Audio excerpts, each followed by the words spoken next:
सांगमाने नेपाली और तिब्बतियन मानकर मोमो एक प्रधान खाद्य होता बेले एवं भारत में यही मोमो स्टल गुड़िक छतु फुटिला भली उठीगला। छोट पिला तथा युवपीढ़ी मान मध्य मोमो खाइबार उत्कंठा एवं बेस देखा आम केन्द्रापड़ा भी एथर बाद पड़ेनि। केन्द्रापड़ा टाउन रु 5 किलोमीटर पछकू बालिया बजार बोली छोटिया बजार टे अच्छी। यही बजार ठीक मझिया मझी यही 3-4 दिन है छोटिया मोमो स्टल टे देइचंती भाई जनक। संध्या है माने पिलाठू वयस्क समस्त आशर जमुची यही दोकान आगे। संपूर्ण घर तैयारी मोमो बोली लोक मानकर बेस श्रद्धा रोचे यही मोमो प्रति। पनीर मोमो हाफ 30 टंका और चिकेन मोमो हाफ 40 टंका।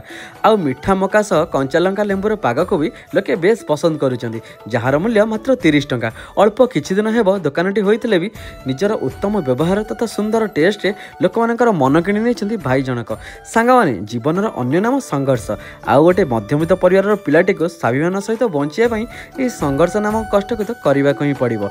दिन थिला भाई आम केन्द्रापड़ा टेनिस क्रिकेटर जड़े प्रतिभावान खेलाड़ी थे, आउ जड़े भल व्यक्तित्व भी। समय क्रमे परिवार बोझ को मुंडे नहीं आरंभ करती यही नुआ सेटअप टी।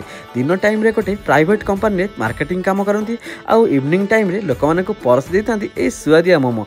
सतरे सांगमाने एही भली किछि युवपीढ़ी जदि छोट छोट फूड स्टल नहीं आगे आसते आम ओडिशा फूड डायरी रे एक वैप्लविक परिवर्तन आसी पारंता। केन्द्रापड़ार भाई भणी मानक अनुरोध कि आसंतु आउ एटी मोमो टेस्ट करी ऑन द स्पॉट भाई को रिव्यू भी जणातु। जय